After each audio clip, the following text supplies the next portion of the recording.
Hey everyone, I'm Armored Gaming, welcome back to my channel, and welcome to Monster Legends. Let's talk about the Olympus Grand Prix.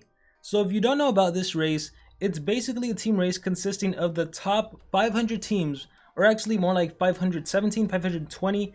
Any team that got 29 laps in the previous race, the Prince Charmless race, they got to participate in this special Olympus Grand Prix, where essentially all of those teams have the opportunity to get up to a rank 5 monster, a rank 5 Flamerion, and in order to get that monster they need to complete 100 laps. But of course there still includes the 50 lap prize for a rank 4 Flamerion, 25 laps for rank 3 Flamerion, 18 laps will get you a rank 2, 14 laps will get you rank 1, 10 laps will get you an unranked Flamerion, 8 laps will get you Tankerion, and 4 laps will get you Taijin. Kinda weird to throw Taijin into the mix instead of another artifact monster. But anyhow, this special Grand Prix was designed for just the elite teams, the top racers, whatever. And honestly, I don't understand it too much just because I feel like you could have included every single team, and then those teams that aren't as competitive, that don't do as many laps, they could have just gotten a free Taijin or a free Tankerion out of the event, maybe an unranked Flamerion, a rank 1 Flamerion, but for some reason Social Point decided to do this special race just for the top racers. And so I guess it is what it is. But now here's the weird thing about the race for me. I honestly wasn't expecting too many teams to complete the 100 laps. I was expecting maybe 20 at most. But looking at the current overall ranking, it's like a lot of teams, definitely like maybe over 50, maybe even, yeah, I would say if you just look, let's go all the way to the bottom. The top 100 teams right now have qualified for a rank 3 monster already. Now this kind of scares me because it kind of shows Social Point, hey, we can get 25 laps easy in a matter of not even 2 days have passed, a day and a half have passed, and over 100 teams already have 25 laps under their belt. It's kind of scary. This could indicate to Social Point, hey, the race is too easy, or hey, you should shorten the duration of the race. Instead of being 7 days, just shorten it to 5 days, to 4 days, to 3 days, maybe to 2 days. Because look, it appears that by the end of 2 days, some teams, at least maybe the top 3, are going to be at 100 laps. And it's also quite interesting to see how far they're actually going to go. That rank 1 reward is 4,500 orbs for the whole entire team. I think that's enough to get you a rank 1 monster.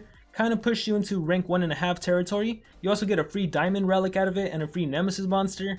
Whereas the rank 2 reward, they only get 2 golden relics and half the amount of orbs. So I think if you're battling between second place and first place, a lot of teams are going to be going for first place.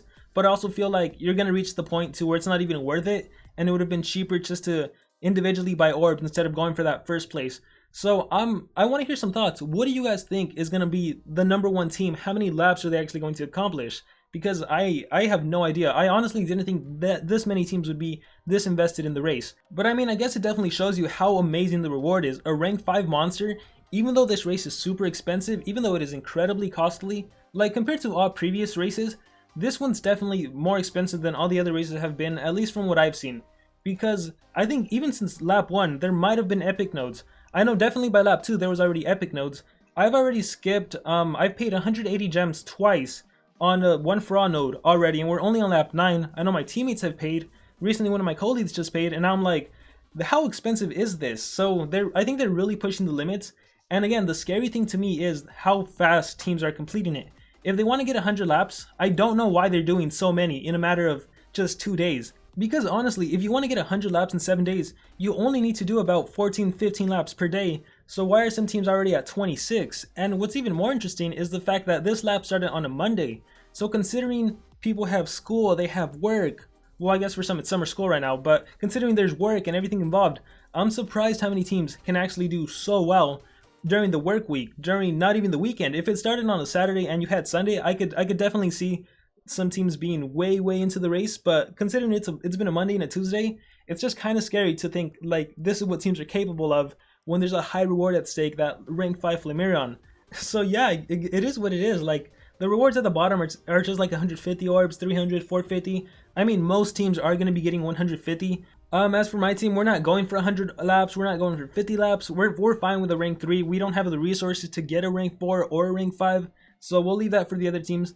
But it's seriously just amazing how many teams are actually going to get a rank 5 Flamerion, and even rank 4. And this brings something else into question. Like, considering these races are extremely generous in terms of the rewards, like, they're definitely stressful. It certainly involves a lot of resources and time, but considering teams are still willing to go through that stress and pay all the gems and all of that, it really goes to show you how generous the reward is, or just how magnificent the reward is. Maybe not generous isn't the right word, but just how enticing that reward is. Because it's a reward that goes to your whole entire team and that helps your team progress in the game. But what worries me about giving rewards like this is that it kind of creates an imbalance in the game, in that you're kind of just handing out all of these ranked up monsters. So now a lot of teams are going to have a rank 5 artifact monster, and a lot of teams are going to have a rank 4, a lot of teams are going to have rank 3. And this isn't just with this race, this is every race. But the more and more you just give monsters to more and more players, it kind of, in my opinion, oversaturates the Monster Legends economy, the Monster Legends kingdom, world, whatever you want to call it. And by oversaturating Monster Legends with all of these ranked up monsters, you're also devaluing other monsters. And so essentially you kind of go down this whirlwind where you have to keep giving players strong monsters in order to compete. Because now you're going to run into a bunch of Flamerions completely ranked up in player versus player, probably once you hit the Legendary 4 League, and you're going to be like, how can I compete with level 100 monsters, even level 115? Because now I'm facing a 130 monster that I can't even immobilize. And it's like, there's definitely this oversaturation, devaluation problem going on. Because again, just the fact that like in a day and a half of racing, 8 teams already have a rank 4 monster for their whole entire team. 30 players times 8 teams, that's 240 players have rank 4 monster, just like that.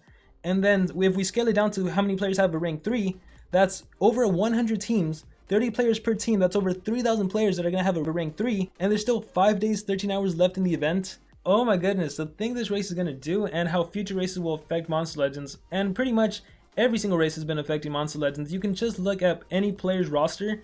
Most competitive players, whether they're free to play or pay to win, whatever you want to call them, most competitive players have all the team race monsters, and they have them at rank 3 and above. And anytime you go into a Team Wars, those are the monsters that get used the most. It's not your level 100 monster that you bought for 249 gems. It's not your level 110 monster that you worked really hard to rank up. If you have a team race monster, that's the monster that gets used, even if it's not like that competitive. Like for example, Balthazar I consider to be one of the not so good team race monsters, but I still use him because as far as dark attackers go, he's probably my strongest. Well, there's Barbatos, but just Balthazar has a rank advantage over him, and I gave him better runes. So there's this devaluation and oversaturation problem that exists when you just hand out really strong monsters to a large number of players. But with that said, there's another interesting thing about the Olympus Grand Prix. And in order to talk about that thing, we need to check the update section of the game. So Olympus Team Race, greeting Monster Masters. Olympus is known as a mythical mountain so high that it reaches the sky, but most importantly, it is known as the home for the ancient gods. But the gods have been just sitting there for so many years and it gets boring. So they are hosting their own Grand Prix to get some entertainment. They only accept the very best at their home, such as the top 500 teams from Prince Charmless Grand Prix Time Challenge will now have access to the Olympus Team Race. These 500 teams will be competing for the power to make a special wish that will affect all players of Monster Legends. The first team will be given an opportunity to make a wish on behalf of the Monster Legends community, and we will make it happen. Alright, so that's a pretty cool reward. After the team race ends, we will reach out to the team and present them with 5 wishes from which they can choose. A. The first wish, 25 gems for all of the Monster Legend users. B. The second wish, Phytrier, the legendary monster, will become breedable forever, and the parents will be breedable too. Or C. Number 3, Blob, another legendary monster. I'm sure many of you know Blob. He will become breedable forever. Or D. They're going to double the cap of player versus player and double stamina regen for season 29. And there's going to be a double war coin earning period for 1 entire week. Or E, there's going to be a breeding boost and a hatching boost for 1 whole week. And so whichever team dominates and gets first place overall, they get the most number of laps, they get to choose one of these wishes that benefits the whole entire community. Now, in my opinion, just looking at these 5 wishes, I have to say that only 2 of them really stand out and the rest are kind of like whatever. And that would be the rewards that basically exhaust. When you look at 25 gems for all Monster Legend users, 25 gems honestly in my opinion isn't that much. You can get 25 easily probably within the course of like 2 days. The double cap player versus player, the double stamina regen, and double war coins, honestly just for 1 week, you can get what, like 2 or 3 wars in. The double cap for PvP, lots of players don't even do PvP. Most players, what they do for PvP, at least in the higher leagues, is they let their defense get their coins, and they don't attack until the very end of the season. So I don't know how significant that is. The breeding boost and the hatching boost, that one seems actually pretty nice.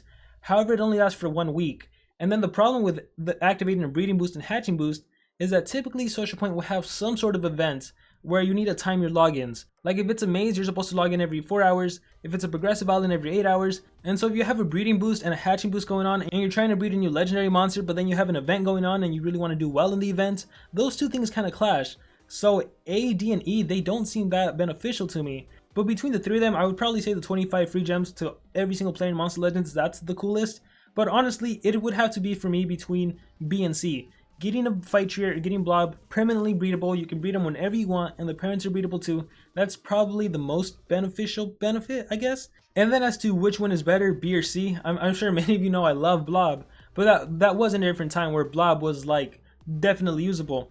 And Stamina Devour was the main thing, where you drain a monster's stamina and they're hopeless. Now you have stamina relics that basically just counter stamina draining. So it really have to be fight tree or blob between which monster would be permanently breedable. And so you would essentially have to look at the monsters in each category, what books they're in, and decide which one is better. Just off the top of my head, I think I would honestly go for fight tree. But then I'm also thinking there have been so many team race nature monsters currently released. We have Shorik, we have Talika, we have Prince Charmless, that I'm like, you don't even need a nature monster. But then again, I'm also thinking for newer players that don't have a Prince Charmless, that don't have one of the team race nature monsters, a ranked up fight tree wouldn't be a bad thing. He's a pretty good attacker. And then when I think of the water side of things, a ranked up blob, I would personally just love to have that. So it'd really be between B and C. So whatever the winning team is, I'm curious, or actually, let me pose the question off to you guys. Out of these 5 wishes, which one do you think is the best wish? And what do you think about the concerns I brought about the race? About maybe the teams are going way too fast and it's an indication of Social Point to make races harder? Do you think that's a valid point? Do you think maybe Social Point shouldn't do races so often? Do you think it really does oversaturate the Monster Legends economy and maybe they should put a hold to that, because in order to compete now you need absolutely a rank 3 monster and above? Whatever thoughts you guys may have, please let me know in the comments below. If you're participating in the Olympus Grand Prix, best of luck to all of you. If you're taking a break, well, just enjoy that break, because I'm pretty sure there's going to be an event in the future that is just gonna keep you wishing you had a longer break. So with that being said, I'm Armor Gaming, thank you all for watching, and I will see you all next time.